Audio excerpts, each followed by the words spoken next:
pagtitiwala ay parang sugal na kailangan mong tayaan.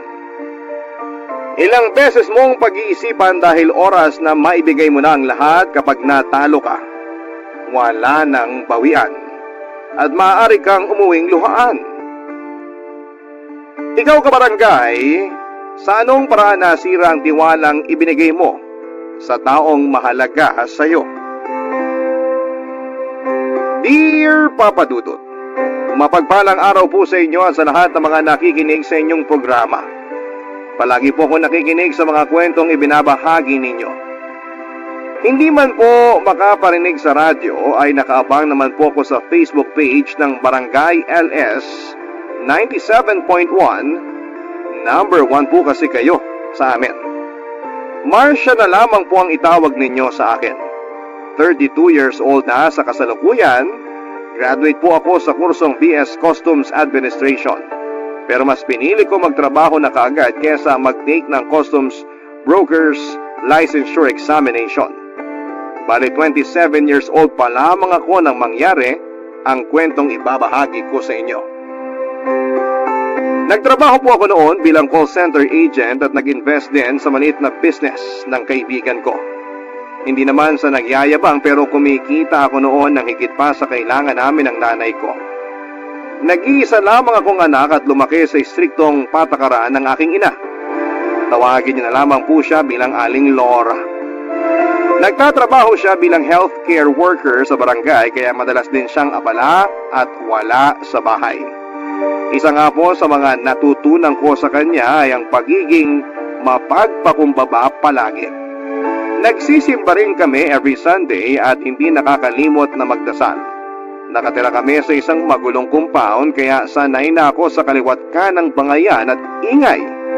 May pagka-boyish ako at mahilig akong maglaro ng basketball. Minsan pa nga ay nakakalaro ko yung mga tambay sa amin.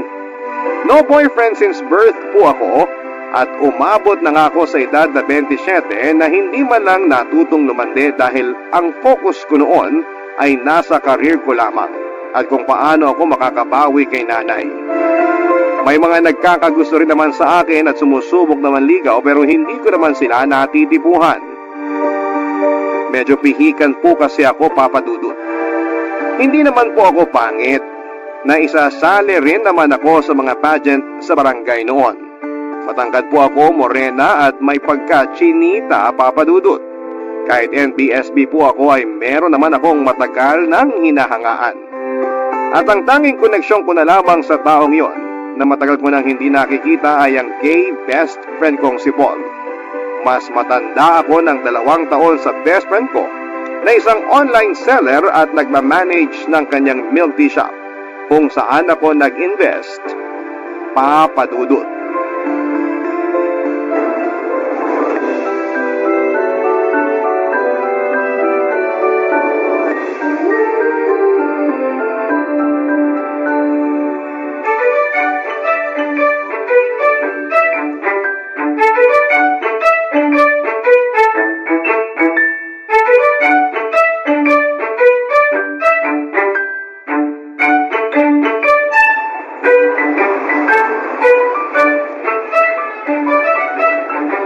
Bakla, nandito ka na naman. Di ba dapat natutulog ka na? Asa ka pang makakatulog ako doon? Sa ingay ba naman ng mga kapitbahay? Hay! So ano, paiikliin mo na lang ang buhay mo kaya di ka na matutulog, ganon. Dami namang sermon. Tinalo mo pa nanay ko ah. Seryoso ako, bakla ka. Kung ayaw mong matulog, maghanap ka na lang ng jowa. Lumandi ka naman. Napaka-boring ng buhay mo, Marcia. Hay! Nasabi ko na sa'yo nagagala ako sa Sunday eh. Sama ka na. Nako, hindi na. Makahanap ka lang ng jojowain. Sobrang happy na ako for you. Kasi naman, 27 ka na, no? Hindi ka na bumabata. Ito naman, ipamukha talaga ang edad. Hindi lang edad. Aba, galawin mo naman ang baso. Baka mag-lock na yung cave mo down there. Sayang naman kung di man lang madidiligan. Alam mo, nakakaloka na yung mga sinasabi mo. Nakakahiyang isipin. Tsaka feeling ko, di pa talaga ako ready para dyan. Gusto ko, ibibigay ko lang yung una ko sa taong gusto at mahal ko. Yung pakakasalan ako. Ang drama naman ng beshi ko. Sige na nga, di na kita pipilitin. Baka mamaya basahan mo pa ako ng Bible verse. Ikaw, yung bunganga mo talaga. Sa ginagawa mo kasi, tatandang dalaga ka na lang talaga. Bigyan mo rin naman ang sarili mo ng pagkakataong pumasok sa isang relasyon. Sumubok ka lang.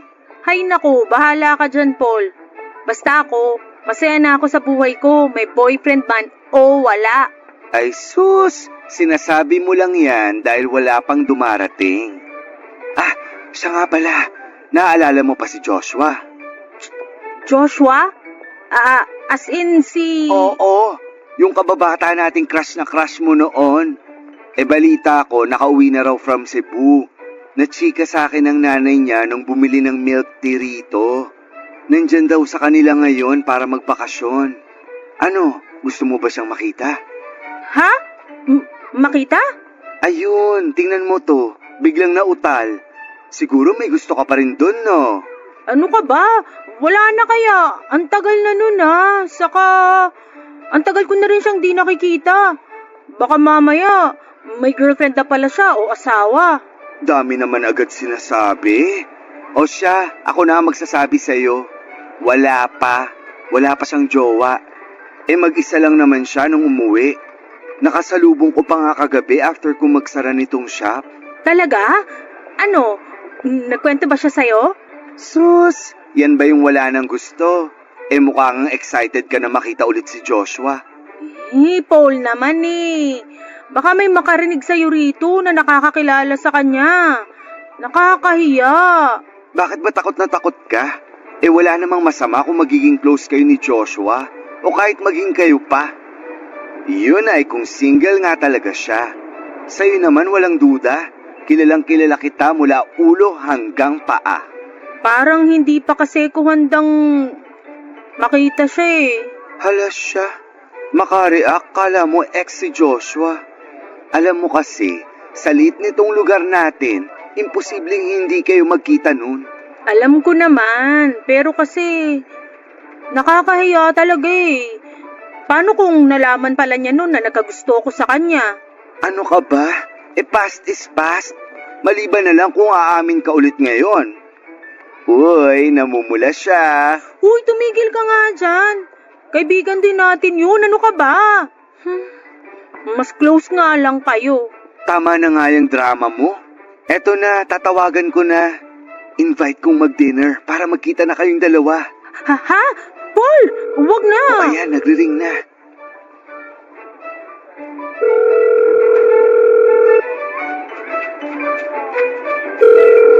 Tagal sumagot ha.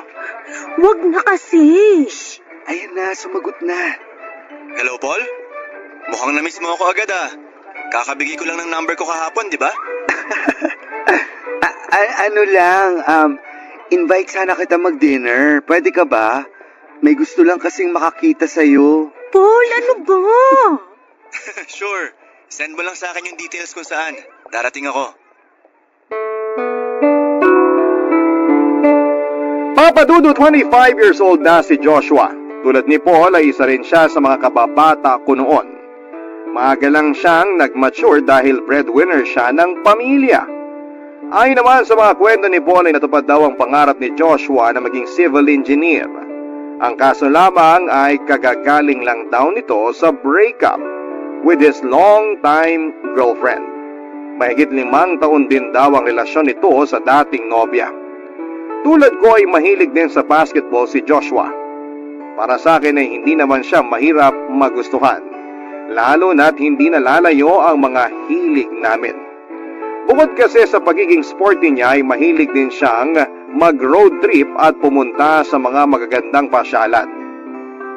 Nakaramdam ako ng pinaghalong kaba at excitement dahil sa inaasahan kong muli naming pagkikita ni Joshua.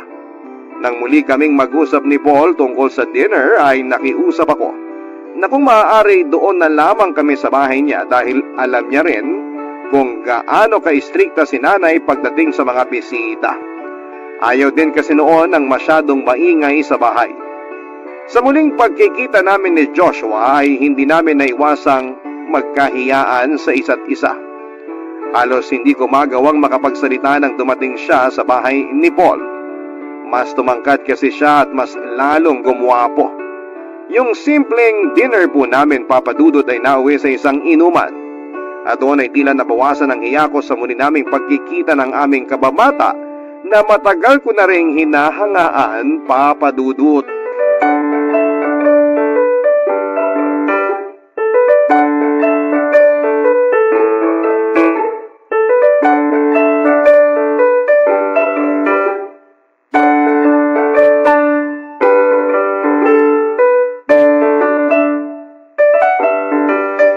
Marami pa akong beer sa ref. Magpakalasing tayo ngayong gabi. Bukas may trabaho na tong si Marcia. Oo nga, sulitin na natin. Mukhang busy ka na naman bukas. Di ka na namin maaabala. Grabe kayong dalawa ah. Siyempre trabaho yun. Dapat focus tayo, di pwede pa istorbo. Sus, trabaho. Kahit nga yata di ka magtrabaho ng ilang buwan, di ka naman magugutom. Parang tong si Papa Josh. Mukhang malaki na rin ang ipon. Kita mo ba yung magandang kotse sa harap, Marsh? Sa kanya yun.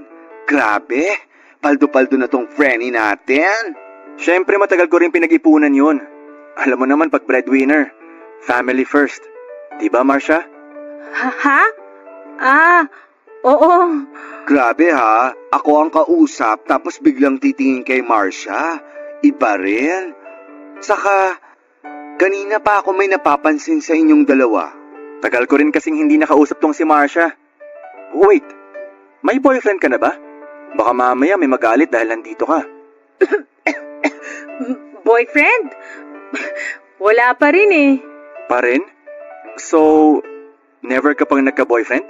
Paano naman magkaka-BF yan? Napaka-istrikta ng nanay niya. Kulang na lang ipasok sa kumbento yang si Marcia. Uy, Paul, huwag ka namang ganyan sa nanay ko. Wala namang masama sa paraan ng pagpapalaki niya sa akin. Yung kawalan ng boyfriend sa loob ng maraming taon, choice ko rin naman yun. Sige na nga, sorry na. Ikaw naman, Joshua, bakit kayo nag-break ng jowa mo? Bakit naman sa akin napunta yung topic? Past is past, di ba? Syempre, ang tagal ka naming di nakita, no?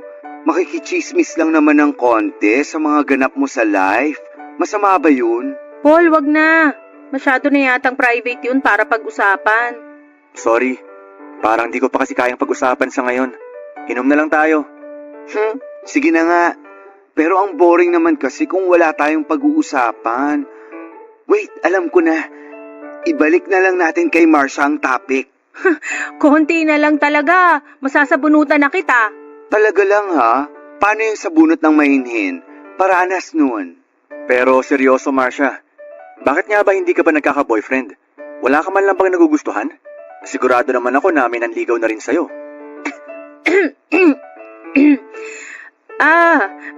Meron naman akong nagugustuhan. Pero hindi siya nanligaw eh.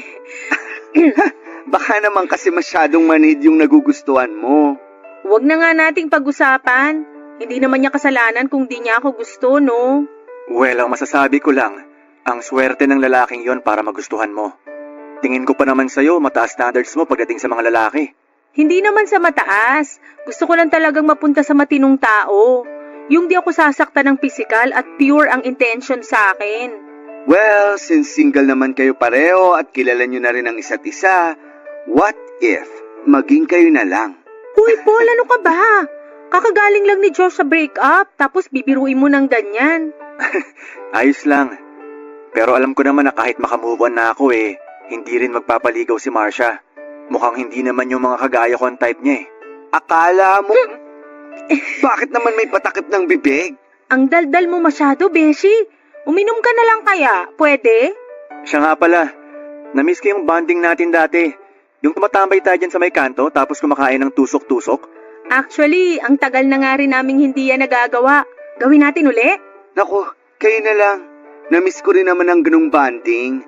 Pero masyado akong busy sa aking business. Kaya nyo na yan. Teka lang ha, CR lang ako. Balik ako agad.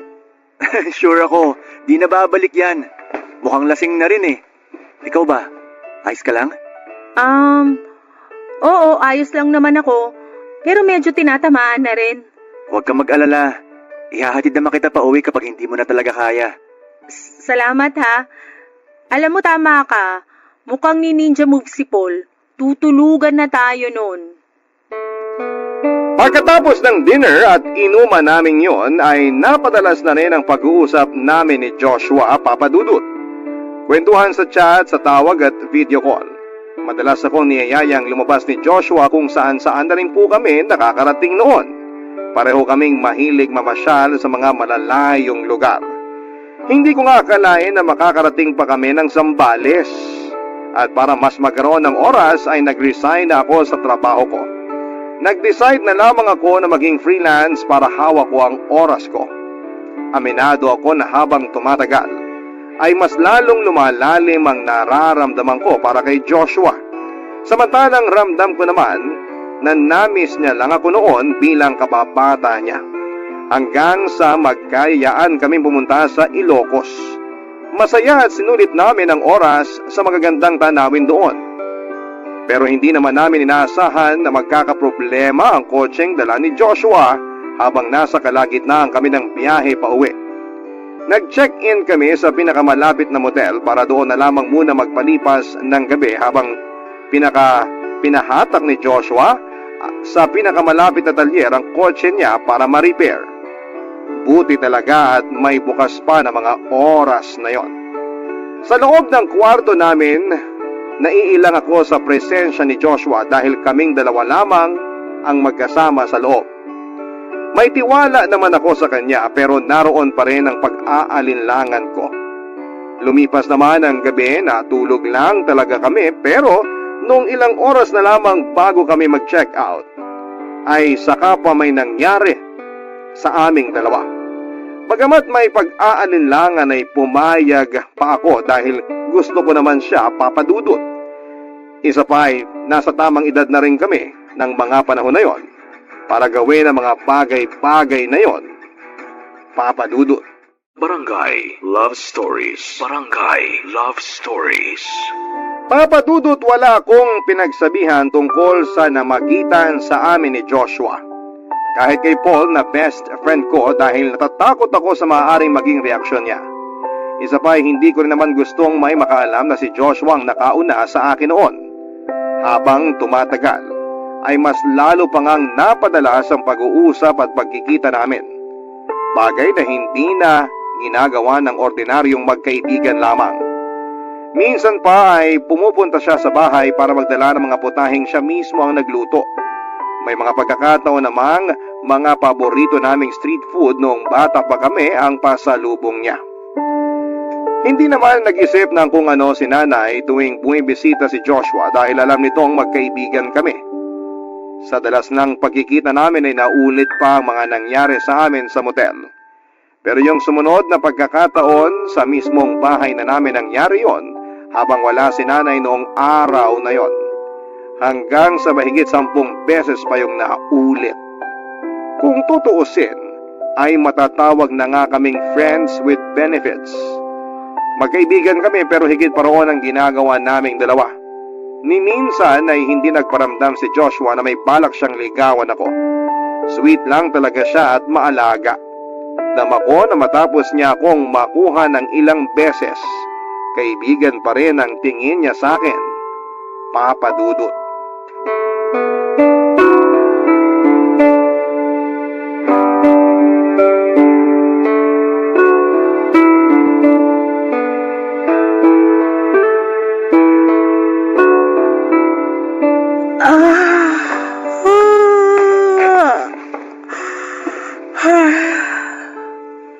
Nay, ano pong dinner natin? Magluluto ako ng kare-kare. Gusto mo ba ulit ng vegetable salad? Igagawa kita. Wag na po, Nay. Magra-rice po ako ngayon. Masyado kasi akong nagutom kanina.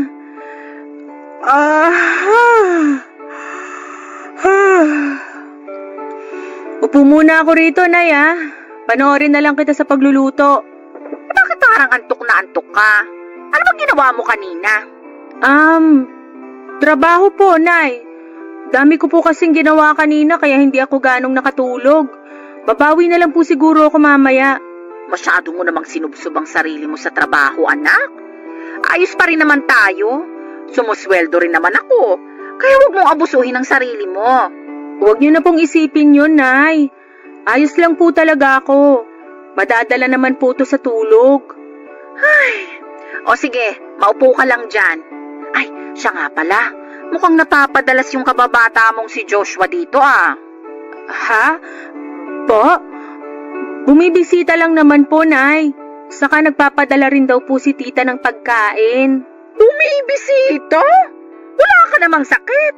Nay naman nagmamagandang loob lang po yung tao. At saka hindi naman po siya nagtatagal dito. Kaya nagtatagal o hindi pa rin magandang tignan na madalas siyang narito sa bahay. Lalo't kayong dalawa lang ang naiiwan. Pero Nay, wala naman po kaming ginagawang masama. Nagkukwentuhan lang naman po kami rito tapos uuwi na siya. Kwentuhan? Umamin ka nga sa akin, Marsha. Ano ba talagang estado ninyong dalawa? Magkaibigan lang po kami. Alam kong nasa hustong edad ka na. Pero hindi pa rin mawawala sa akin ang kagustuhang gabayan ka. Maaaring kaya mo nang magdesisyon ng mag-isa. Pero sa ating dalawa, ako ang mas maraming karanasan kesa sa'yo. Naranasan kong masaktan ng sobra noon at ayokong danasin mo rin yon. Gusto ko po si Joshua. Matagal na. Pero hindi po ako sigurado kung ganun din ang nararamdaman niya. O kita mo na? Tapos hinayaan mo pang mapalapit ka sa kanya ng husto. Kung may manliligaw po ba sa akin, Nay, hindi niyo napipigilan? Hindi niyo na ba ako pagbabawalan? Hindi sa pagbabawalan kita. Kinikilatis ko lang muna sila ng maigi para masigurong sa mabuting tao ka mapupunta. Hindi ba't yun naman ang palagi kong sinasabi sa'yo? Iyon na nga po Parang lahat na lang din ayaw nyo. Baka nga tama si Paul. Tatandang dalaga na lang talaga ako. Hindi kita pinagbabawalang magkaroon ng boyfriend. Pero sana, huwag ka masyadong magpapadala sa emosyon mo. Hindi ko gusto ang Joshua na yun para maging boyfriend mo. Tapos, ang unfair nyo po. Pinayagan nyo akong magka-boyfriend pero hindi naman ako pwedeng magdesisyon kung sino. Nakakasakal po yun, Nay. Ganun ba? Ganun ba ang tingin mo sa ginagawa ko? Sinasakal kita? Opo, Nay. Dahil lahat na lang, kailangan nyo pang idikta sa akin. Nay, 27 na po ako. Ilang taon na lang magte-30 na ako. Nagsasawa ka na ba sa mga pangaral ko, Marsha? Hala, sige. Kung ayaw mo nang makinig sa akin, gawin mo na lang kung anong gusto mo. Nay naman, unawaan nyo rin naman po ako. Ayokong ganito tayo. Gusto ko lang din namang maranasang maging masaya. Gusto ko ring maranasang magmahal. Hindi tayo magiging ganito kung maayos kang magdesisyon. Basta, hindi mo ako mapipilit dyan sa gusto mo. Hindi ko gusto yung Joshua para sa'yo. Iba talagang pakiramdam ko sa lalaking yun Malakas ang kutob ko na may tinatago siyang kung ano. Ay, ewan, bahala ka. Kung makikipagrelasyon ka sa kanya tapos nasaktan ka, huwag kang iiyak sa harap ko ha. Dadagukan talaga kita. Sa kabila ng pagtutol ni nanay ay patuloy pa rin akong nakipagkita kay Joshua Papadudut. Hindi ko magawang tanggihan si Joshua tuwing nag-aaya siyang lumabas. Meron ding mga araw na ako ang nag-invite sa kanya. May mga pagkakataong lumalabas kami para mag-check-in sa motel, kung saan ay paulit-ulit na may nangyayari sa amin. Hindi ko na rin pinag-isipan ang madalas kong paggastos noon tuwing lumalabas kami. Nahihiya rin kasi ako na palaging si Joshua lamang ang naglalabas ng pera. Masaya naman ako sa ganong klase ng setup namin, Papadudut. Wala kaming relasyon pero madalas kaming magkasama at naroon kami tuwing kailangan namin ang isa't isa. At dahil madalas na akong inuumaga ng uwi ay palagi na rin akong pinagsasabihan ni nanay. Alam kong kahit na hindi niya sabihin ay alam na niya kung ano ang nangyayari tuwing lumalabas kami ni Joshua. Pero hindi ko na lamang po pinansin ang mga sinasabi ni nanay. Alam ko pong nakakainis at marami sa mga nakikinig ngayon ang hindi nagustuhan ang ginawa kong yon. Pero masyado akong nadala sa pagmamahal na nararamdaman ko para kay Joshua ng mga panahong yon. First time ko kasing maranasan na maging ganon kasaya. Kaya ini-enjoy ko na lamang ang bawat segundong kasama ko siya. At naging bulag sa mga bagay na sana'y noon ko pa nakita, Papa Dudut.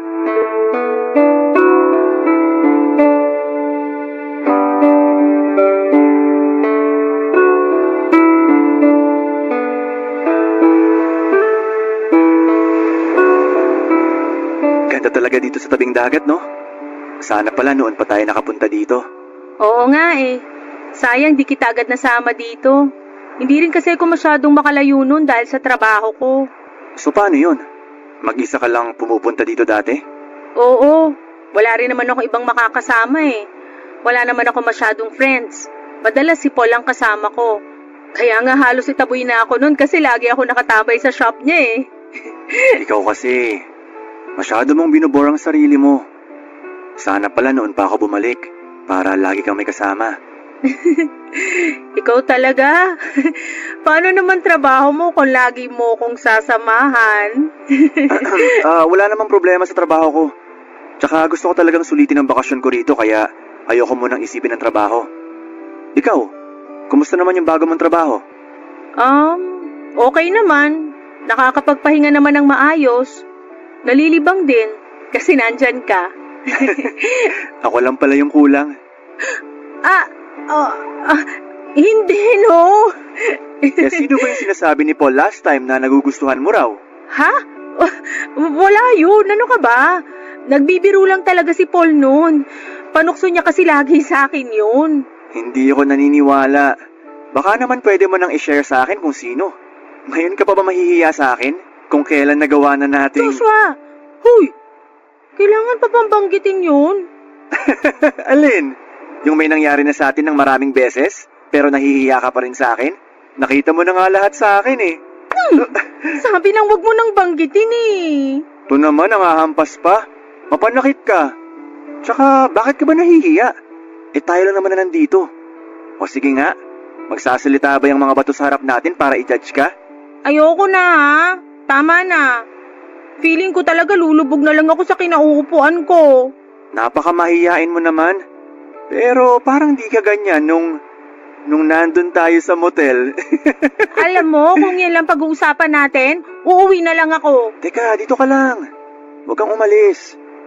Ito nagtampo naman agad. Sorry na. Payakap nga. Yakap lang ha. Paano kung may gusto pa ako bukod sa yakap? Sandali. May gusto pala akong itanong sa'yo. Ano yon?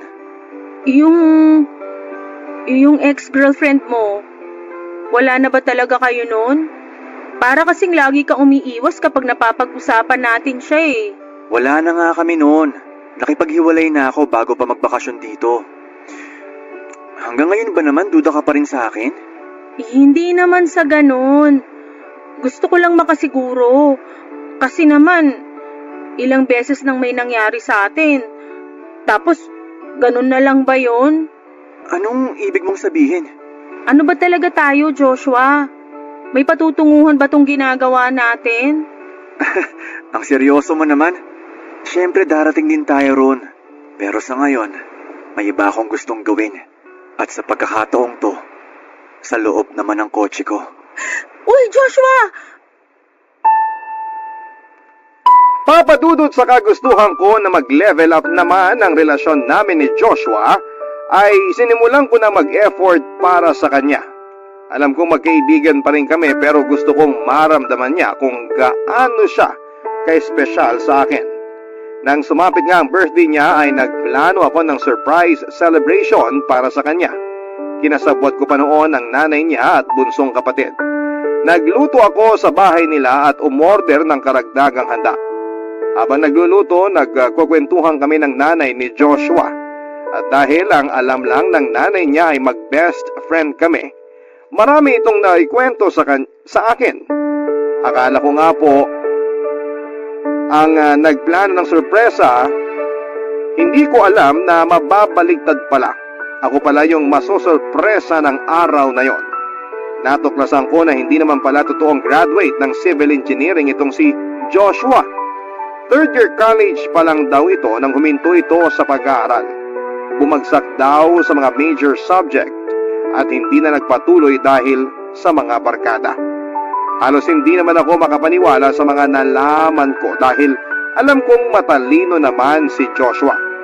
At dahil hindi nakatapos ng kolehiyo ay nahirapan daw na makahanap ng trabaho si Joshua hanggang sa sinubukan itong mamasukan bilang welder sa construction sa Cebu. Ilang taon na rin daw ito sa ganong trabaho hanggang sa tinamad ng pumasok at nagpasya munang umuwi para magbakasyon. Sa sama ng loob ko ng araw na yon ay wala sa sarili akong umuwi sa amin, Papa Dudut. Hindi ko na rin tinuloy ang sorpresa para kay Joshua at kahit maraming tanong sa akin ng nanay niya, ni isa sa mga yon ay hindi ko na nagawa pang sagutin dahil sa sorpresang mga nalaman ko tungkol kay Joshua. Barangay Love Stories. Barangay Love Stories. Papadudot bukod sa pagsisinungaling ni Joshua tungkol sa trabaho niya ay nalaman ko rin mismo sa nanay niya na nabuntis niya ang ex-girlfriend niya. Tinakasan lang daw ni Joshua ang responsibilidad sa dating nobya para malayang makapagbuhay binata. Halos hindi maproseso ng utak ko ang mga nalaman ko ng panahon na yon. Pakiramdam ko kasi sa nangyayaring yon sa akin ay parang pumasok ako sa isang teleserye at hindi ko na magawa pang makalabas. Hindi ko kasi akalaing maluloko ako ng ganon at hindi nang basta kung sino lang kundi si Joshua pa na kababata ko at pinagkakatiwalaan ko ng sobra. Sa kabila ng mga nalaman ko ay pinili ko pa ring solohin na muna yon dahil sigurado ako na kapag nalaman ni nanay ang tungkol doon ay katakot-takot na sermon at matinding pangaral ang aabutin ko sa kanya. Hindi malabong ipamukha niya sa akin ang maling desisyong nagawa ko. Nasa una pa lang ay sinubukan na niyang tutulan. Nawalan ako ng gana sa trabaho at madalas na lamang nagmumukmok sa kwarto ko. Tinawagan ako ni Joshua ng paulit-ulit pero wala kahit isa roon ang sinagot ko. Akala niya ay nagtatampo lamang ako ng panahon na yon. Wala pa kasi siyang ideya na alam ko na ang mga kasinungalingan at panluloko niya sa akin, Papa Dudut.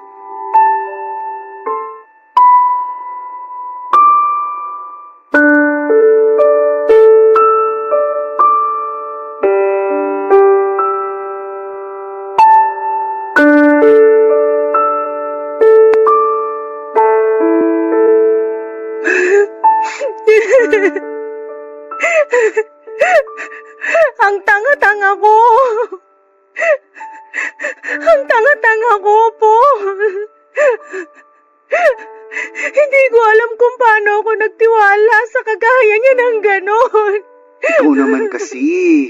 Nagpadala ka sa karupukan mo. Sinungaling siya. Manloloko. Gusto kong pagkakalmutin yung mukha niya. Ayoko na.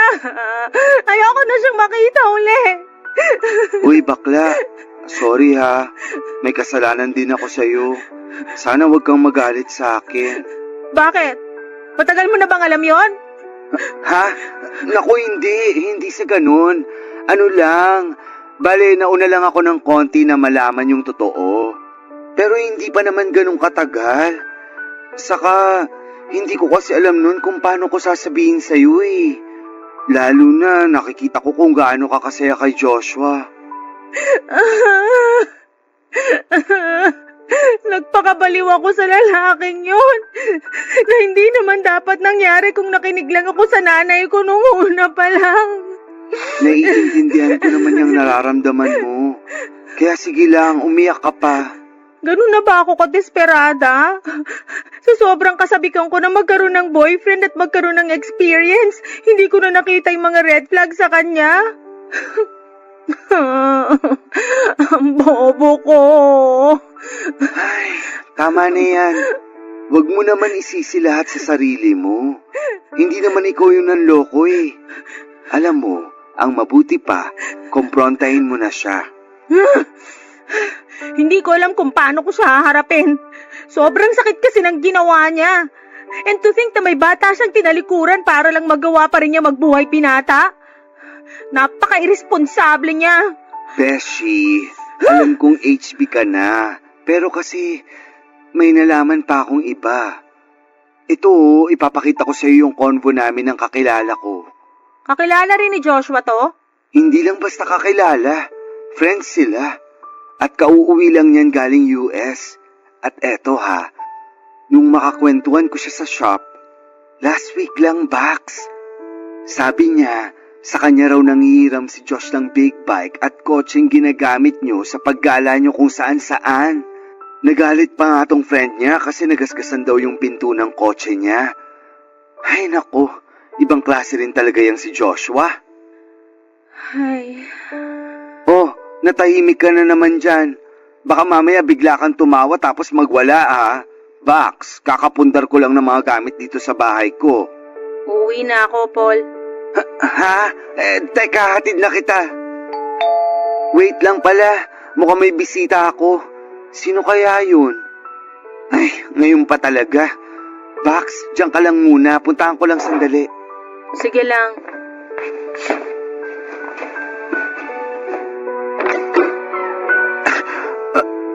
Joshua?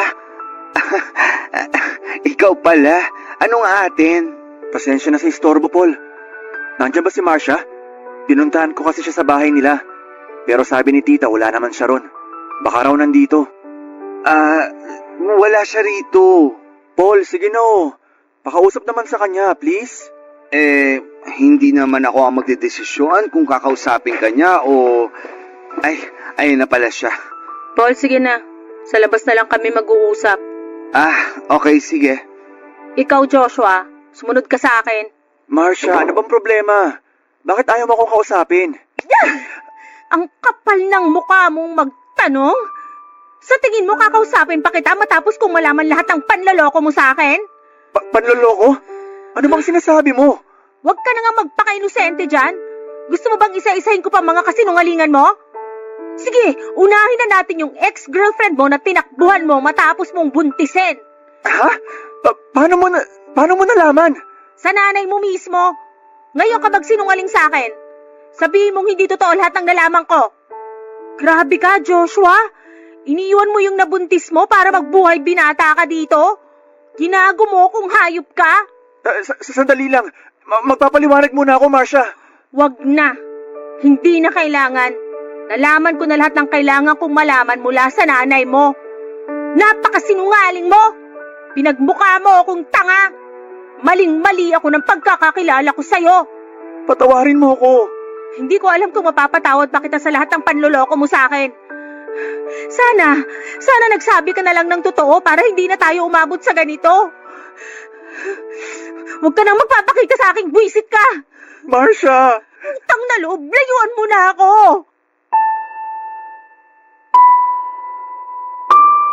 Papadudot sa kabila ng sinabi kong wag na siyang magpapakita sa akin ay patuloy pa rin niya akong pinupuntahan sa bahay para kausapin. Ilang beses niyang sinubukang humingi ng tawad pero kahit makausap man lang ako ay hindi ko na siya pinagbigyan.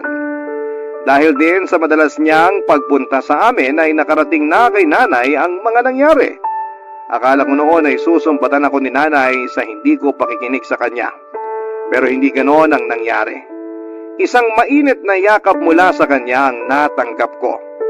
Doon ko lang napagtanto kung gaano kabuti ang intensyon ni nanay sa pagtutol niya noon sa kagustuhan kong makipagrelasyon kay Joshua. Pero nangyari na ang mga nangyari kaya tinanggap ko na lamang ang pagkakamali ko. Para makaiwas kay Joshua ay naghanap na lamang ako ng trabaho na malayo sa kanya. Pumayag naman si nanay na mag-solo na muna ako dahil nasa tamang edad na rin naman daw ako. Palagi akong tumatawag doon kay nanay para mangumusta at paminsan-minsan naman ay binibisita ko siya. Pero kahit na anong iwas ang gawin ko, papadudot ay tadhana na mismo ang nagtulak para muli kaming magkita ni Joshua matapos ang 2 taon.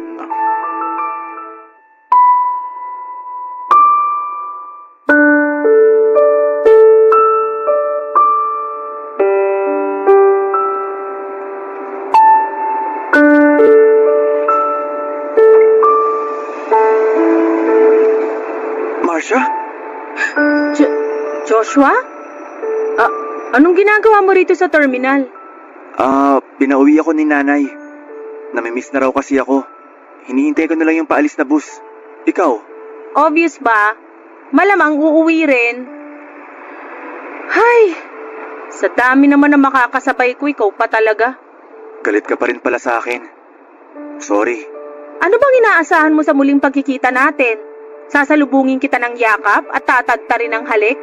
Tanga ka ba? Naiintindihan ko naman kung galit ka pa sa akin. Hindi rin kita pipiliting patawarin na ako. Buti alam mo. Sungit mo na talaga. Pero kahit hindi ka interesado, gusto ko pa rin magkwento. Ayokong makinig sa mga kwento mo. Pwede ba lumayo-layo ka sa akin? Naaalibadbaran ako sa presensya mo eh. Wala naman ako nakakahawang sakit. Tigilan mo nga yung drama mo. Di bagay sa'yo. Nakahanap na nga pala ako ng trabaho. Di ko naman tinatanong. Alam kong hindi. Kaya nga magkukwento na lang ako eh. Tsaka para na rin di ka mainip habang naghihintay. 30 minutes pa hihintayin natin eh, bago dumating yung bus. Siguraduhin mo lang na may sense yung kwento mo ha. Kasi kung wala, lumipat ka na ng pwesto. Yung malayo sa akin. Ang sungit talaga. Parang ibang Marcia na tuloy yung katabi ko. Masungit pero maganda pa rin. Ano ba? Hindi ako nakikipagbiruan sa'yo ha. Ito naman, masyadong seryoso. Eto na, nakahanap na ako ng maayos na trabaho. Sa call center din, gaya mo dati. Kailangan na kasi, para alam mo na, makapagpadala man lang sa anak ko. Buti naman naisip mo yan. Finally, may ginawa ka ring tama. Kasi kung di mo kayang maging responsableng boyfriend, maging responsable ka man lang dun sa anak mo.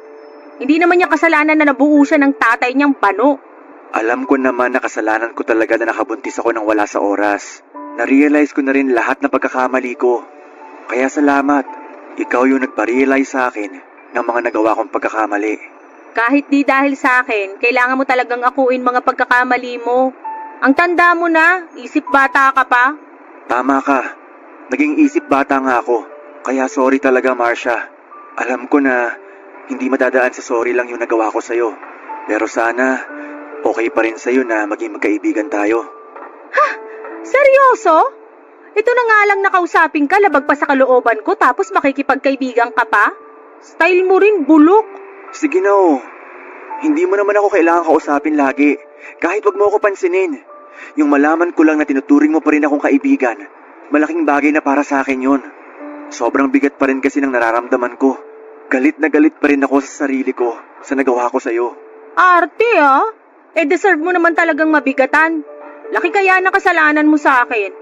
Pasalamat ka nga kasi iniwasan lang kita. Kung sa ibang babae mo ginawa yon, baka pinahiya ka pa sa social media. Kaya nga sising-sisi ako. Kasi napakabait mo para lokohin lang. Kung tutusin nga, ang swerte na magiging first boyfriend mo kung sakali. Kung nagtinulang sana ako sana yun eh. Pero hindi ko rin kaya noon na maglakas loob na ligawan ka. Kasi nga, alam mo na. Pwede ba? Huwag mo nang ipaalala yun. Naiirita na naman ako sa'yo eh. Kung gusto mo makipagkaibigan pa rin sa akin, tuloy mo na lang yung maganda mong ginagawa. Maging responsable kang ama sa anak mo at mag-focus ka na lang sa pamilya mo. Gagawin ko yun, Marcia. Hindi lang para sa sarili ko.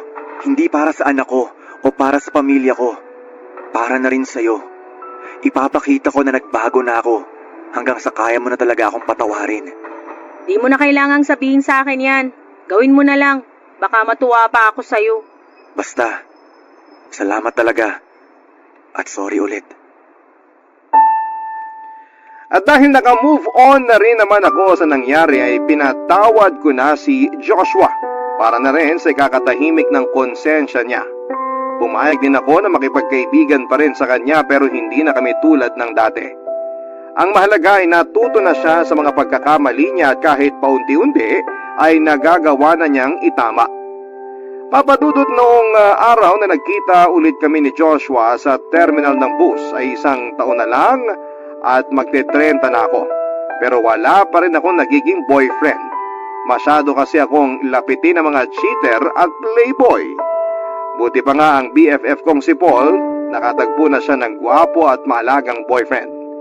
Pero 3 buwan lang mula nang muli kaming magkita ni Joshua ay may nakilala ako sa isang dating site. Lisensyadong civil engineer siya at nag-match naman kami sa mga hilig namin, lalo na pag-usapang tusok-tusok. Sa pagkakataong yon ay sinigurado ko muna na lahat ng sinabi niya sa akin ay totoo at hindi gawa-gawa lamang. Dahil nadala na talaga ako noon kay Joshua. At matapos lang ang ilang buwan naming pagdidate ay ipinakilala na niya ako sa mga magulang niya. Hindi ko na rin naman pinatagal ang panliligaw niya dahil pareho lang naman kami ng nararamdaman para sa isa't isa. Hindi ko po akalain na sa kabila ng mapait at pinagdaanan ko sa first love ko ay makakahanap pa ako ng lalaking matino. Papadudot sa mismong araw na sinagot ko ang first boyfriend ko ay saka naman dumating ang isang malungkot na balita sa akin. Wala na raw si Joshua. Naaksidente raw ito habang nagmomotor. Umuwi ako sa probinsya para makiramay sa pamilyang naiwan niya. Kasama ko ang boyfriend ko noon at sa kabila ng pagluluksa ay naging masaya naman para sa akin ng nanay ni Joshua. Nagpasalamat pa siya sa akin noon dahil sa halip daw na gantihan ko ang ginawang panluloko ng anak niya ay mas pinili ko na lamang na magpatawad. Sa ngayon ay masaya po ako sa love life ko, Papa Dudut. Engaged na rin kami ng boyfriend ko at malapit nang ikasal. Maraming salamat po, Papa Dudut, sa pagbabahagi ng kwento ko at maraming salamat din sa lahat ng mga kabarangay natin na nakinig at taus-pusong nagpapasalamat din po ako sa Barangay Love Stories para sa pagkakataong may bahagi ito. Hindi masama ang magpaganda at maging maalaga sa sarili. Ang mahalaga ay masaya ka at walang tinatapakang tao sa klase ng buhay na iyong pinili. Ikaw, kabarangay, paano mo ipinakikita ang pagpapahalaga mo sa iyong sarili? Dear Papa Dudut, mapagpalang araw po sa inyo at sa mga kabarangay nating laging nakatutok sa inyong programa. Dante na lamang po ang itawag ninyo sa akin, Tubong Pangasinan. Libangan na po namin ang pamilya ko ang pakikinig sa Barangay Love Stories bukod sa panonood ng mga programa sa GMA 7. 58 years old na po ako sa ngayon at yung kwento ko naman ay nangyari 13 taon na ang nakakalipas. Pangingisda na po ang naging hanap buhay ko noon mula nang makapagtapos ako ng high school. Meron din akong kapatid na itago na lang natin sa pangalang Mando. 10 taon ang agwat naming dalawa. Pareho kami na napilitang magtrabaho sa murang edad pa lamang at hindi na nakapagtapos pa ng pag-aaral dahil ulilang lubos na kami. Maputi naman ako noon, Papa Dudut, at masasabi ring magandang lalaki. Pero nasunog na lamang ang balat ko sa araw dahil sa klase ng trabaho ko. Noong una ay maliit lang ang kinikita ko sa pagsama sa pangingisda. Maliit lang kasi ang bangkang ginagamit namin, pero sa katagalan ay nadagdagan na rin naman yon nang isama na ako ng tiyuhin ko sa laot. May-ari siya ng malaking fishing boat at siya rin ang operator nito. Nang panahong yon, Papa Dudut, ay may kinakasama na ako. Amor na lang ang itawag namin or natin sa kanya. 11 taon ang agwat namin. Dalaga pa siya nang makilala ko at mukha pang mas bata kesa sa edad niya. Mahilig kasi siya sa mga nabibiling beauty products. Maganda siya at maganda rin ang hubog ng katawan. Nahirapan nga ako na ligawan siya noon dahil marami akong naging karibal sa kanya. 2 taon pa lang kaming nagsasama ni Amor, Papa Dudut. At dahil palagi akong nasa laot ay siya lang ang naiiwang mag-isa sa bahay. Kasama ang mga alaga kong aso na sina Patik at Brownie. Hindi pa man kami nagsasama ay alaga ko na ang mga yon. Inaabot naman ng 1 linggo o higit pa yung pangingisda namin, Papa Dudut. Pinakikisuyuan ko na lamang noon si Mando na paminsan-minsan ay bumisita sa bahay at doon na rin matulog para may makasama si Amor. Pero dahil sa trabaho nito ay bihira lang din itong makauwi. Konduktor kasi ng bus si Mando. Kadalasan ay doon na ito nakikitulog sa bahay ng kasamahan nito sa trabaho. Hindi naging madali para sa akin na palagi akong malayo kay Amor, Papa Dudut. Pero tiniis ko ang lahat para makaipon at nakontento na lamang sa ilang araw na nagkakasama kami noon bago umalis para muling sumama sa pangingisda, Papa Dudut.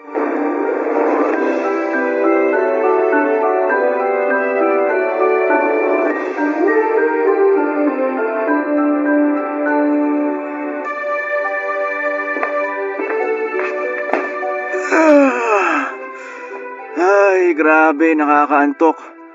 Ang sakit pa ng buong katawan ko sa pagbubuhat ng mga isda kanina. Makaupo nga muna dito sa sofa. Ikaw naman kasi. Pwede namang hindi ka muna sumama kahit isang linggo lang. Pero masyado mong inaabuso yung sarili mo sa trabaho. Tingnan mo, tinanghali ka na ng uwi. Kung di ka pa nga dumating dadala na sana kita ng pananghalian dun sa fishport. Ano, gusto mo ba imasahe kita? Aba, syempre, hindi ko tatanggihan yan. Pero mas maganda kung mamayang gabi na lang. Para pagkatapos ng masahe, alam mo na, sexy time naman. Gusto ko yan. Yan ang gusto ko sa'yo eh. Wala nang arte-arte pa. Ay, teka, may bibigay nga pala ako sa'yo. Mukhang alam ko na kung ano yan. Excited na ako. Ikaw talaga. Ito yung parte ko sa pinagbentahan ng isda kanina. Malaki-laki na rin to. Sa susunod maipapaayos na rin natin tong bahay. Ipapatiles ko na rin yung sahig natin para di ka na mahirapang magpunas araw-araw. Talaga? Naku, salamat, mahal ah. Ayaw mo talagang napapagod ako. Dahil dyan, anong gusto mong iluto ko para mamayang hapunan? Ayoko muna ng isda ngayon. Nilagang baboy na lang siguro para makahigop ako ng mainit na sabaw. Sus, yun lang pala eh. Samahan ko na rin yan ng pork chop para ganahan ka mamaya. O siya, bihis muna ako para makapamalengke na. Pwede bang mamaya na? Halika muna. Dito ka muna sa tabi ko. Usap lang tayo sandali. Namiss kita eh. Sus, pwede naman yan mamaya. Kahit magdamag pa kung gusto mo. Mamaya ka na umalis. Marami pa namang oras para mamalengke ka eh. Pero baka wala na akong maabutan na sariwang karne sa palengke kung hapon pa ako pupunta. Mahal naman. Kahit ilang minuto lang. Sige na nga, ikaw talaga. Minsan na nga lang maglambing eh. Oh, eto na nga, uupo na sa tabi mo. Kumusta ka naman dito habang wala ako? Wala bang nanggugulo o nangungulit sa'yo? Wala naman. Alam mo namang tahimik dito sa atin. Tapos karamihan pa nga ng mga nasa paligid mga kamag-anak mo lang din. Kaya nga ang dami ring nakikialam eh. Nakikialam? Sino namang nakikialam sa'yo, mahal? Naku, hayaan mo na. Kaya ko na yun. Ikaw ba? Kamusta yung pakiramdam na walang katapusang tubig lang yung nakikita mo sa laot? Okay naman. Kahit minsan nakakainip din. Tsaka namimiss kasi kita kaya excited laging umuwi. Sandali. Nasaan yung isa nating aso? Si Brownie. Nandun sa labas. Pagala-gala lang naman yung isang yun. Umuuwi lang pag nagugutom na. Siyempre. Alangan naman magtrabaho yun. Hindi naman yun ang ibig kong sabihin. Si Batik, nakita mo ba sa labas? Oo, nakita ko. Pero ba't ganun? Parang namamayat yung isang yun. Naku, parang may sakit kasi yung aso mong yun. Ay, bakit ba kasi puro na lang yung mga alaga mo yung pinag-uusapan natin? Sus, ito naman. Huwag mong sabihin nagsiselos ka sa mga aso natin. Ha? Hindi, no? Kung hindi, yakapin mo nga ako. Yung mahigpit ha. Tapos samahan mo na rin ng manamis-namis na halik. Alam mo, ikaw ang aga-aga pa para dyan sa kaharutan mo. O bakit? May oras ba dapat yun? Namiss nga kita eh. Namiss din naman kita, pero pwede bang maligo ka muna? Medyo amoy daing ka na eh. Amoy kabibilad na daing pa lang naman. Papa Dudut nung una ay ayos lang sa akin kahit minsan ay napapabayaan na ni Amor ang mga alaga naming aso at yung ibang gawain sa bahay. Alam ko naman na naghahanap buhay din siya noon kaya hindi yon naging problema sa aming dalawa. Pinapaalalahanan ko na lamang siya at pinagsasabihan sa maayos na paraan para maiwasan yung hindi namin pagkakaunawaan. Noong sunod na uwi ko naman ay pinahinto ko na siya sa pagmamanicure para hindi na niya kailangang pumunta sa kung saan-saan para maghanap ng customer. Katwiran ko naman noon ay sapat na yung kinikita ko sa pangingisda para sa aming dalawa, kaya hindi na niya kailangang magtrabaho pa. Pero kahit nasa bahay na lamang siya at wala nang ibang ginagawa ay naging pabaya pa rin siya noon, Papa Dudut. Bukod pa roon, ay may mga pagkakataon din na umuuwi ako na hindi si Amor ang naabutan ko sa bahay, kundi yung mga kalat na mukhang ilang araw nang hindi nalilinis. Tuwing tinatanong ko naman siya kung saan siya pumupunta ay lagi niyang inililihis ang usapan. Nagtanong-tanong ako sa iba kong kamag-anak na kapitbahay lang namin noon kung may alam sila sa madalas na pag-alis ni Amor. At hindi ko nga inaasahan nang sabihin nilang madalas nang nakikita sa sugalan ng kinakasama ko. Bagay na kahit minsan ay hindi niya nabanggit sa akin. Doon ko na rin nalaman, Papa Dudut, ng perang iniipon namin ay unti-unti na niyang inuubos sa pagsusugal.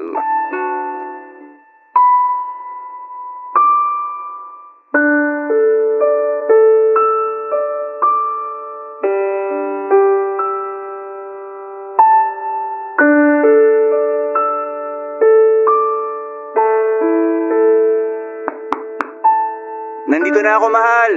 Pabukas naman ang pinto. Nako, mukhang wala siya rito ah. Bubuksan ko na nga lang. Teka, nasa na nga ba yung susi ko? Eto.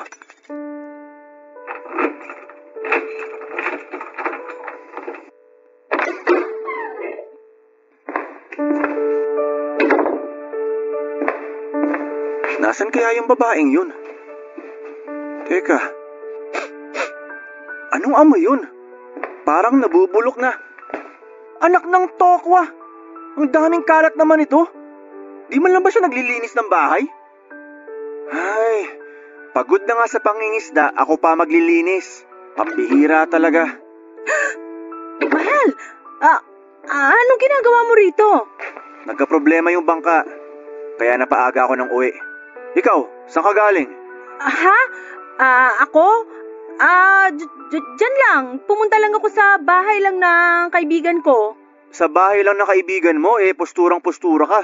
Ikaw naman, masama na bang mag-ayos ngayon? Siyempre, nasanay naman talaga ako nagpapaganda bago lumabas ng bahay. Masama na ba yun ngayon? Wala akong sinasabing masama magpaganda. Ang sakin lang, bago mo sana gawin yan, asikasuhin mo muna tong bahay. Tinan mo, ang dami ng kalat. Pati mga maruruming damit kung saan-saan na lang nakalagay. Ang init naman agad ng ulo mo. Sige na, magbibihis lang ako, tapos lilinisin ko na yung mga kalat na yan. Gusto mo? Pati ikaw, linisan ko na rin. Para namang sinabi mo ng napakadumi ko. Ha? Naku, hindi. Ano ka ba? Hindi naman yun ang ibig kong sabihin. Bakit ba kasing init-init masyado ng ulo mo? Magtatanong ka pa? Ikaw kayang umuwi ng pagod na pagod, tapos dadatnan mong walang tao sa bahay, tapos ganito pa kakalat. Mahala, medyo nakaka-offend na yan. May inaasikaso lang kasi talaga ako, kaya lagi akong wala dito sa bahay. Ano ba yung inaasikaso mo? Yung para sa bago kong negosyo. Nagpapaluwagan kasi kami ng kaibigan ko para mapaikot pa yung perang iniipon natin. Di ba't sinabi ko naman sa'yo na hindi mo na kailangan gawin yun? Ako nang bahala sa mga gastusin dito sa bahay. Yung mga aso wala na naman. Buhay pa ba ang mga yun? Ano kasi, si Batik hindi na umuwi rito. Si Brownie naman nandun sa likod ng bahay. May sakit yata. Pambihira naman, Amor. Hindi mo man lang ba hinanap? Hinanap ko. Pero hindi ko na kasi nakita. Baka, napagtripan na ng mga tambay. Ano na naman kaya mong gawin dito? Mukhang lahat na lang napapabayaan eh. Pasensya ka na. Alam mo namang wala akong hilig sa mga hayop eh. Saka nangangagat yung mga aso mo. Ang hirap aamuin eh. Paano nga aamo sa'yo kung di mo naman pinapakain? Hindi naman mahirap gawin yun eh, pero hindi mo pa rin magawa. Samantalang sa pag-aayos mo, ilang oras ang inuubos mo para lang magmukha kang ganyan. Teka nga lang, Dante. May problema ka ba sa pag-ayos ko? Wala nga. Wala akong pakialam kahit maghapon ka magpaganda. Basta yung mga alaga natin, mapakain mo sa tamang oras at makapaglinis ka naman ng bahay. Ganun lang kasimple. Kasi kung kukuha pa tayo ng katulong para gumawa ng mga yon, kailan pa tayo makakaipon ng papaayos nitong bahay? Oo na, sige na. Maglilinis na at pakakainin ko na yung mga alaga nating aso. Hahanapin ko rin uli si Batik. Pero please naman, huwag ka nang magalit. Hindi lang yun ang ikinagagalit ko. Meron pa? Ano ba kasi yun? Sabihin mo na nang matapos na to. Magsabi ka nga ng totoo? Sa kaibigan ka ba talaga pumupunta? O tumatambay ka sa sugalan? Ha? Sino naman nagsabi sa'yo niyan? Hindi na mahalaga kung sino nagsabi sa akin nun. Sagutin mo na lang yung tanong ko sa'yo. Hindi yun totoo. Ano ka ba naman, mahal? Huwag ka nang magalit dyan. Ipagluluto na lang kita ng masarap na ulam pagkatapos kong maglinis ng bahay. Siguraduhin mo lang na hindi ka nagsisinungaling. Kasi hindi mo magugustuhan yung gagawin ko pag nagkataon. Mga padudot, bagamat pinalampas ko ang nagawa ni Amor ng panahong yon, ay hindi pa rin nawala ang pagdududa ko sa kanya. Kahit kasi hindi ko ito itanong, ay meron pa rin nakapagsabi sa akin na hindi lang sa pagsusugal nauubos ang perang ibinibigay ko kay Amor, papadudot. Bukod sa pagbili ng kung ano-anong produktong pampaganda ay sumasali na rin siya sa mga paluwagan na mga imported at may kamahalang bag para masunod ang luho niya. Wala naman sanang problema kung gagastusin niya ang pera para sa sarili niya gamit ang sarili kong pera. Pero ang hindi ko matanggap noon ay yung pagpapabayaan niya sa bahay at unti-unting paglayo ng loob niya sa akin. Kahit na hindi niya sabihin ay ramdam ko noon na may nagbago na sa kanya. Hindi lang sa kilos at pananamit kundi pati na rin sa pakikitungo niya sa akin. May mga pagkakataon kasi na parang pinandidirihan niya ako. Dumagdag pa sa mga iniisip ko ang usap-usapang nakarating sa akin na meron daw lalaking kinikita si Amor tuwing umaalis ako. Guwapo raw ang lalaki at mukhang may kaya sa buhay. Pero dahil mas matimbang ang pagmamahal ko sa kanya ay binaliwala ko noon ang mga naririnig ko at mas naniwala na lamang sa sinasabi niya. Inudyukan na rin ako ng tiyuhin ko na magkaroon ng sariling anak para meron ng pagkakaabalahan si Amor. Sa kagustuhan kong magkaroon na rin ng anak ay kinausap ko si Amor at sinabi ko sa kanya ang mga plano ko. Hindi lang para makabuo kami ng sarili naming pamilya, kundi dahil wala na akong nakikita pang ibang babae na makakasama ko habang buhay.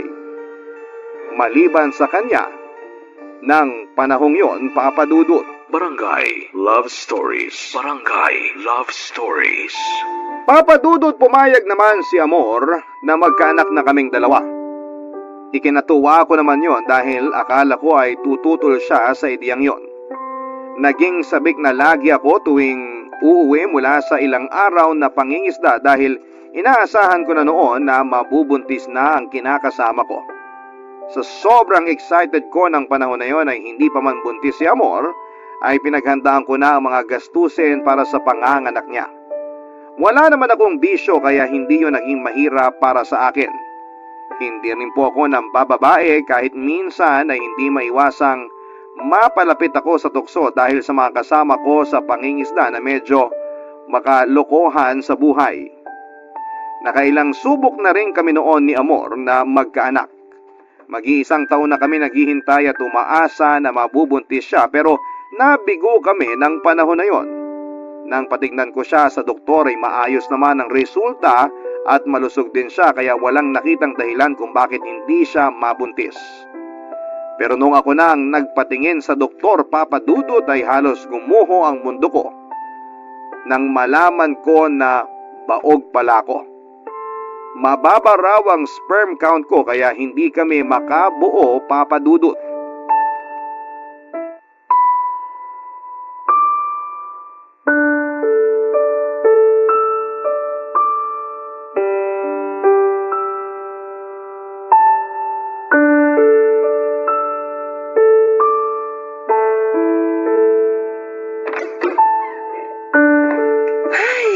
wakas, nakauwi rin. Nakakapagod. Halos 2 oras din yung biyahe natin mula Alaminos hanggang dito sa Infanta. Ay. Uy, ba't ang tahimik mo dyan? Nagugutom ka na ba? Magluluto ako ng... Wala akong ganang kumain. Hay, nako, iniisip mo ba yung sinabi ng doktor? Huwag mo na kasi masyadong isipin yun. Ay, nakakapanlumo lang kasi talaga. Excited pa naman akong magkaanak tayo tapos ako naman pala yung may problema. Huwag ka namang ganyan sa sarili mo. Wala naman may gusto nun. Kahit naman ako, umaasa rin na mabubuntis ako pero ganun talaga eh. Mukhang hindi talaga para sa atin yun. Hindi lang kasi nang inaalala ko, mahal. Baog ako. Ano bang kwenta ng pagiging lalaki ko kung hindi naman ako magkakaanak? Tumigil ka nga dyan. Hindi lang naman sa pagkakaroon ng anak na susukat ang pagiging lalaki ah. Mabait ka, responsableng tao at wala pang bisyo. Hindi ba pwedeng maging sukatan yon? Hindi eh. Noon ko pa gusto magkaroon ng sariling pamilya. Pero hindi ko pa nahahanap ang babaeng gusto kong makasama ng pangmatagalan. Tapos ngayong nahanap ko na, tsaka naman... Mahal naman. Pwede naman tayong mag-ampon kung gugustuhin mo lang. Hindi mo naiintindihan, mahal. Ang bigat kasi para sa akin nun eh. Yun na lang sana yung maipagmamalaki ko. Yung balang araw, may matatawag ako na anak ko. Yung sariling dugo at laman ko talaga. Nagsuggest lang naman ako. Yun na lang kasi yung alam kong paraan. Maliban na lang kung magkakaroon ng himala. May punto ka naman eh. Naiintindihan ko naman yung sinabi mo.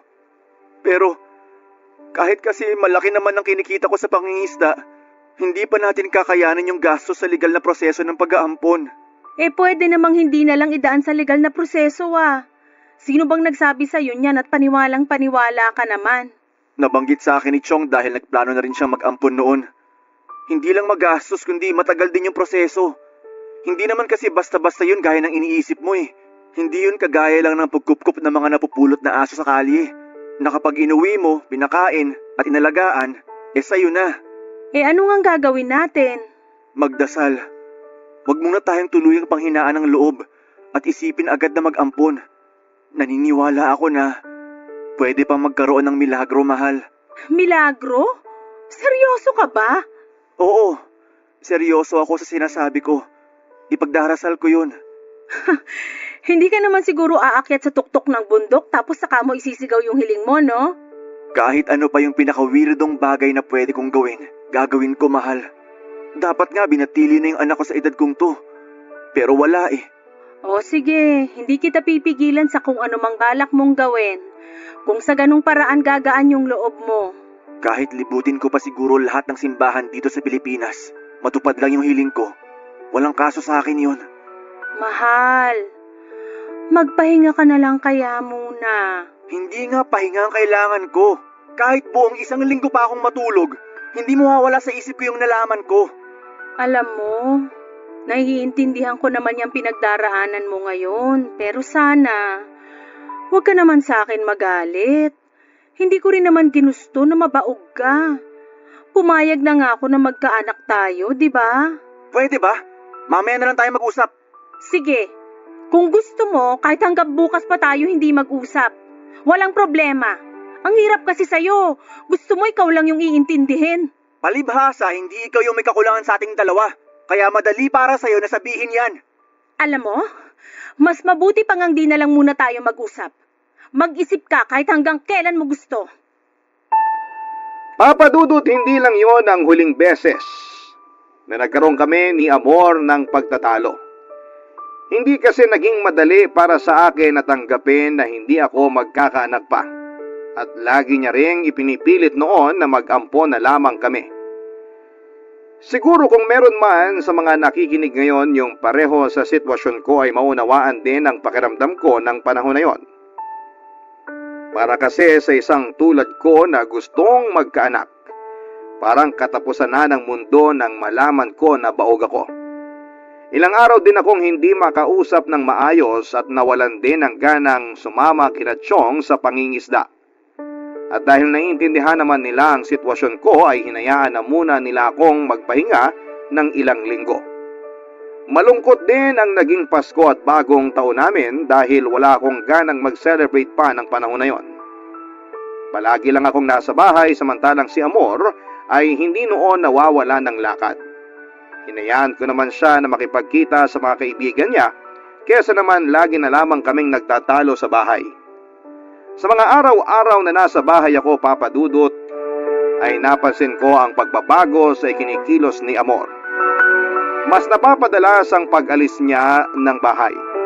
Tuwing umuwi naman siya ay laging may dalang mga tsokolate o di gaya naman ay mga bulaklak.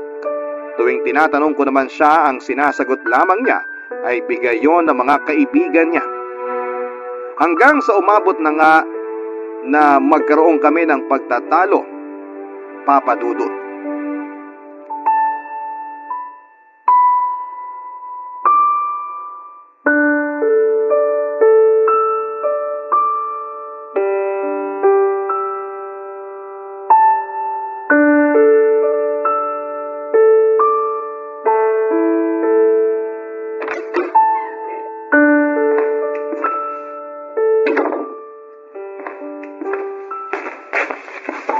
Saan ka na naman galing?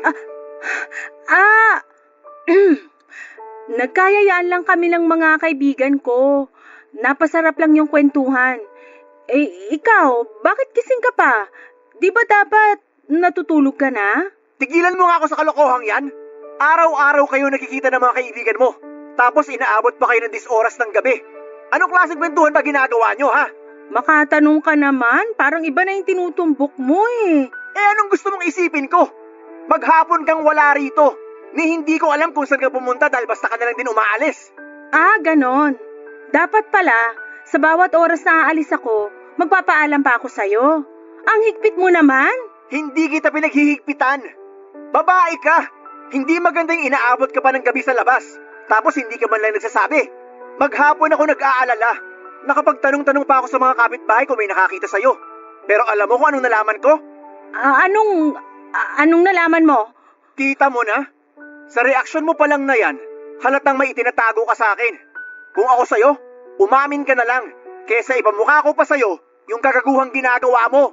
Anong kagaguhan? Sinabi ko naman, di ba? Mga kaibigan ko lang yung kasama ko kanina. Hindi naman mahirap intindihin yon. Sige, pagbibigyan kita.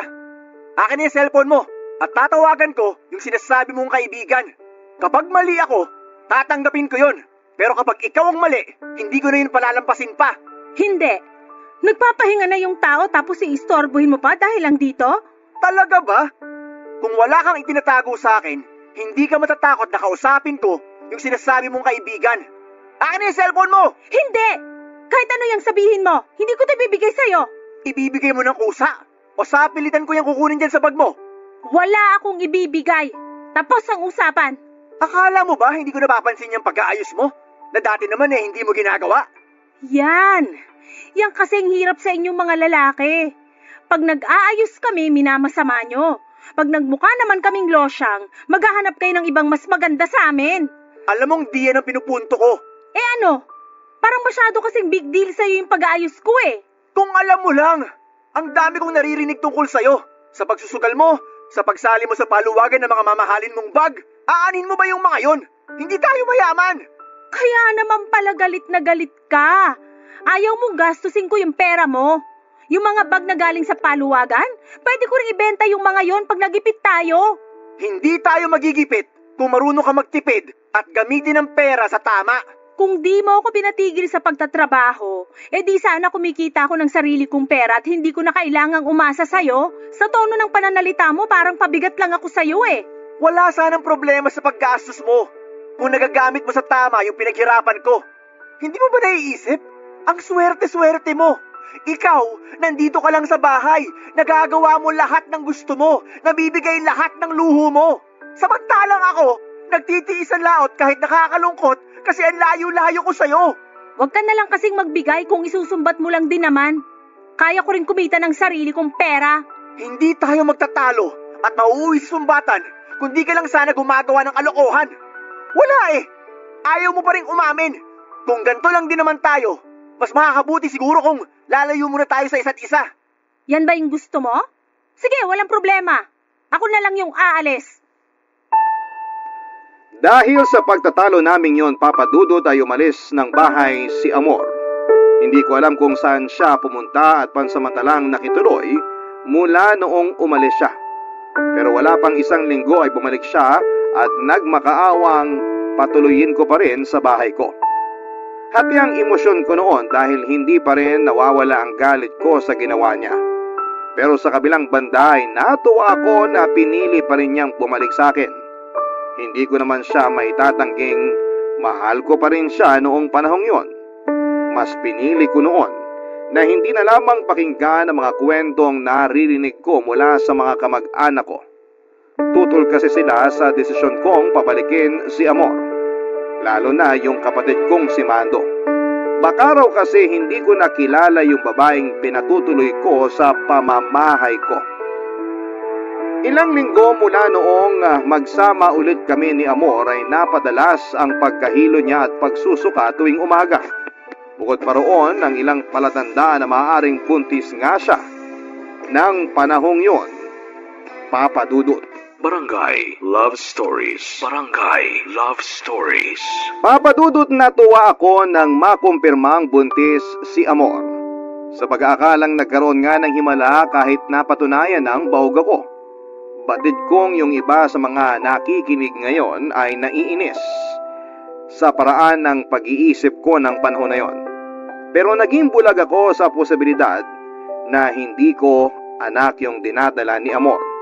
Dahil na rin siguro yon sa matinding kagustuhan ko na maging isang ama. Noong malaman ni Mado ang tungkol sa pagbubuntis ni Amor ay agad itong naghinala. May pagkakataon daw kasi noon na habang nasa laot ako ay naaabutan ni Mando na walang tao sa bahay tuwing uuwi ito kahit 10 oras na ng gabi. May posibilidad kasi na ilang araw ding hindi umuwi noon si Amor at bumabalik lang sa bahay kapag alam niyang pauwi na ako. Nagte-text din ako sa kanya tuwing nakakasagap na ako ng signal.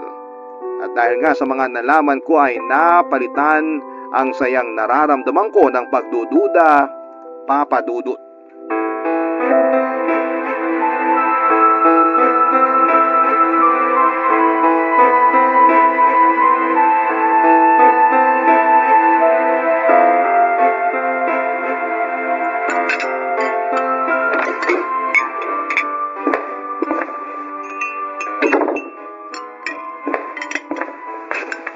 Oh, mahal. Nandiyan ka na pala. Halika na, naghahanda na ako ng Sa hapunan. tingin mo makakakain pa ako? Matapos kong malaman yung tungkol sa mga kalandian mo habang wala ako? Ano na naman ba yun? Pwede ba? Huwag ka na magmaang-maangan pa. Dahil marami na rin nakakita sa'yo na kung sino-sinong lalaki nakakasama mo tuwing wala ako. Paulit-ulit na lang tayo, Dante. Wala nga akong lalaki. Baka yung nakita nilang kasama ko nung araw na yun yung kasali rin sa paluwagan. Paluwagan? Huwag mo nga akong ginagago. Paluwagan ng bag? Sasali yung mga lalaking nakitang kasama mo? Alam mo, ayoko makipagtalo sa'yo. Makakasama pa sa pagbubuntis ko yung ginagawa mo. Alalahanin mo, anak mo tong dinadala ko. Ha? Bakit? Gaano ka ba kasiguradong sa akin yung dinadala mo, ha? Baka naman bunga na yan ang kalandian mo. Sige na, huwag ka nang mahiya. Aminin mo na kung sino yung ama ng bata. Wala akong kailangang aminin sa'yo. Ikaw ang ama ng batang to at hindi kung sino lang. Akala ko ba gustong-gusto mo maging tatay? Oo, gusto ko maging tatay. Pero hindi sa paraang sasaluhin ko yung bunga ng kalandian mo. Hanggang kailan mo ba ipipilit na hindi ikaw yung ama nito, ha? Naduduwag ka na ba? Kaya pinapasa mo na lang sa iba yung responsibilidad mo? Wala akong ipinapasang responsibilidad. Alam mo sa sarili mo na hindi ako ang ama niyan. O baka naman hindi mo na rin alam kung sino sa kanila. Tumigil ka na! Sumusobra ka na sa mga binibintang mo sa akin. Anong akala mo sa akin? Pokpok na basta na lang titihaya sa kung sinong makakasama ko? Nakita ka ng tsahin ko. Nadatnan ni Mando na walang tao dito sa bahay 10 oras ng gabi at ilang beses pa yung naulit. Sige nga, ipaliwanag mo yun ngayon. Makikinig ako. Baka sakaling paniwalaan ko pa yung kasinungalingan mo. Ano? Di ka na makapagsalita? Kasi, totoo. Totoo lahat ng mga sinasabi nila tungkol sa'yo. Pagod na ako. Kaya kung may ginawa ka, umamin ka na lang. Hindi yung pinagmumukha mo pa akong tanga. Sabihin mo na lang sa akin yung totoo. Bakit naghanap ka pa ng iba?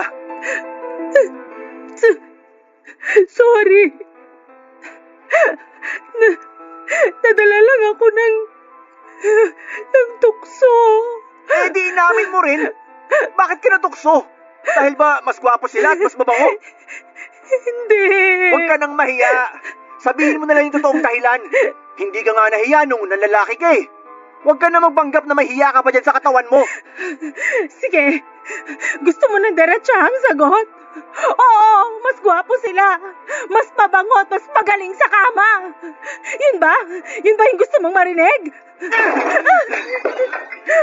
Huwag mong sipain yung panang mesa. Sa akin kagalit, di ba?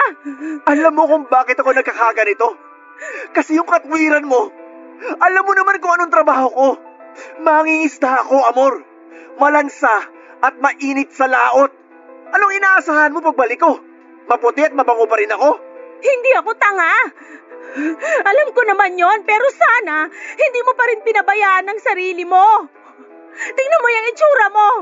Mapagkamalang ka ng tatay ko. Ang lupit mo! Inibutan mo na ako sa ulo! Iniinsulto mo pa ako! Sino ba nagsimula nito? Di ba ikaw rin naman? Hindi ko yun gagawin kung nagtino ka lang sana. Tigilan na natin to. Pagod na ako makipagtalo sa'yo. Bukas na bukas din, umalis ka na sa pamamahay kong to. Ayoko nang makita ni anino mo rito. Papadudot kong nahirapan akong tanggapin yung pagiging baog ko. Hindi ko akalaing mas mahihirapan pala ako na tanggapin ang panlulokong ginawa ng babaeng balak ko pa sanang pakasalan ng panahong yon. Umalis nga si Amor kinabukasan. Balita ko noon ay doon siya nakituloy sa bahay ng kaibigan niyang nagpapaluwagan ng mga mamahaling bag. Bukod doon ay wala na akong iba pang balita tungkol sa kanya. Mula noong mawala siya sa bahay, aminado po ako na nami-miss ko pa rin ang presensya niya. Nasanay kasi ako noon na siya ang lagi naghahanda ng pagkain namin. Sa pagkawala niya sa bahay, siya namang pagbalik ng alaga kong aso na matagal-tagal na rin hindi umuwi. Kahit pa paano ay nabawasan ang lungkot na nararamdaman ko noon. Alam ko na tama lang ang naging desisyon kong palayasin siya para ipamukha ang panlulokong ginawa niya sa akin habang nagpapakahirap akong magtrabaho para sa aming dalawa. Pero may parte sa akin na pinagsisisihan kong itinaboy ko siya. Dahil na rin siguro mahal ko pa rin siya noon sa kabila ng lahat ng maling nagawa niya. Hindi ko inaasahang babalik siya sa akin makalipas lang ang halos 1 buwan mula nang palayasin ko siya. Paulit-ulit siyang humihingi ng kapatawaran na hindi ko naman kaagad ibinigay. Tinanggap ko siya at muling pinatuloy sa bahay ko, papadudot. Wala na raw kasi siyang ibang matutuluyan kaya nakiusap na lamang siya sa akin kung pwedeng makituloy pansamantala. Marupok man akong maituturing ng panahon na yon, ay hindi ko na lamang yon inisip. Lalo na't nadala na rin ako sa awang nararamdaman ko nang malamang tinakasan siya ng lalaking nakabuntis sa kanya. Alam ko rin kasi na hindi siya babalik sa akin at makikiusap na patuloyin kung may iba pa siyang malalapitan. Inisip ko na lamang noon ang batang nasa kanyang sinapupunan na walang kamalay-malay sa ginawa niyang kalokohan. Ilang buwan ding malamig ang pakikitungo ko sa kanya at batid ko na aalis din siya kapag nakahanap na ng malilipatan, pero habang tumatagal ay mas lalo pong naging mahirap para sa akin na paalisin siya sa ganong kalagayan niya, papadudot.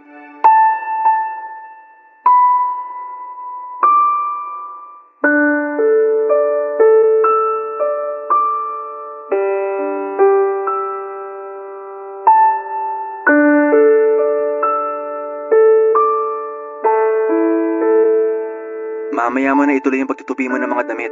Mag-almusal ka na muna rito. Nagtimpla na ako ng kape. Mamaya na lang ako. Mauna ka na. Anong oras ka pa matatapos dyan? Kaya mag-almusal ka na muna. Hindi rin maganda sa buntis na nagpapalipas ng gutom. Sige. Salamat ha. Medyo hirap ka na sa pagtayo ah. Oo. Maselan kasi tong pagbubuntis ko, kaya kahit 5 buwan pa lang medyo hirap ng kumilos. Sa susunod, hayaan mo na lang yung ibang mabibigat na gawain dito sa bahay. Gawin mo kung ano lang yung kaya mo. Dito ko na muna pauuwiin si Mando para may makakasama ka tuwing aalis ako.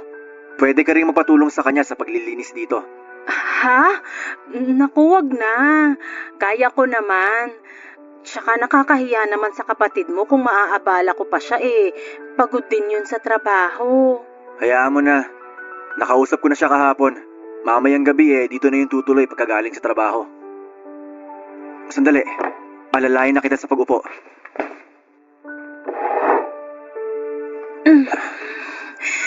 Salamat. Kumain ka ng marami ha. Sige, salamat. Ituloy mo na lang yung pagtutupi mo ng mga damit mamaya. Ako na lang yung magluluto ng tanghalian natin. Sige. Ikaw ang bahala. Nga pala, tuloy pa ba yung paglipat mo? Oo, tuloy naman yun.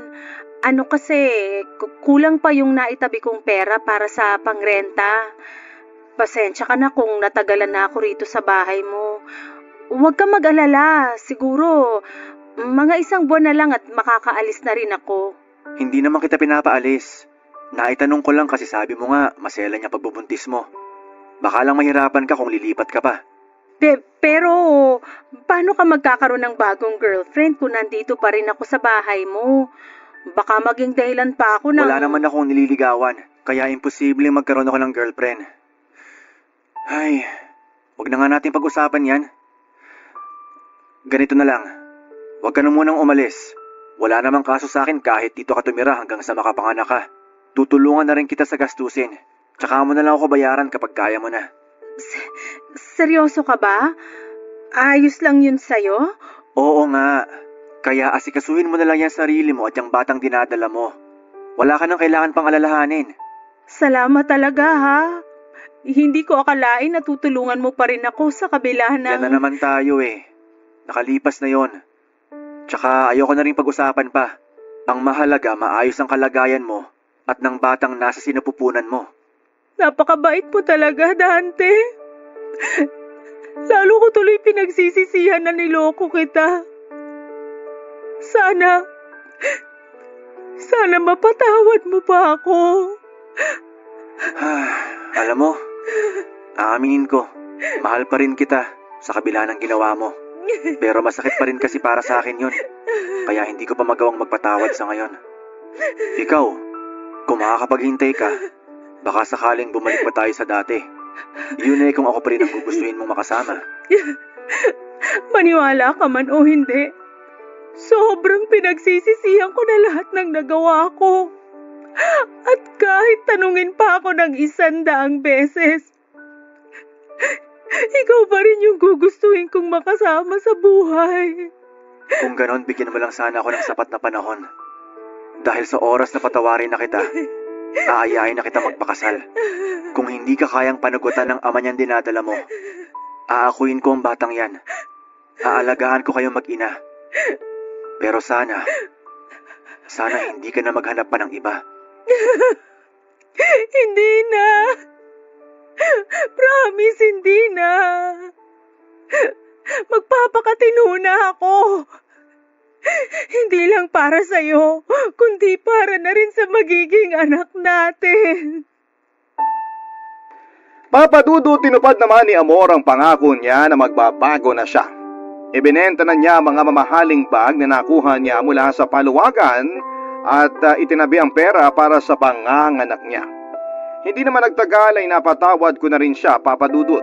Hindi nga pala talaga ganon kadaling magpatawad kapag mabigat ang naging kasalanan sa iyo ng isang tao. Pero nang panahon na yon ay mas nangibabaw ang pagmamahal ko sa kanya. Doon ko kasi napagtanto na hindi ko pala kayang mapalayo sa akin si Amor.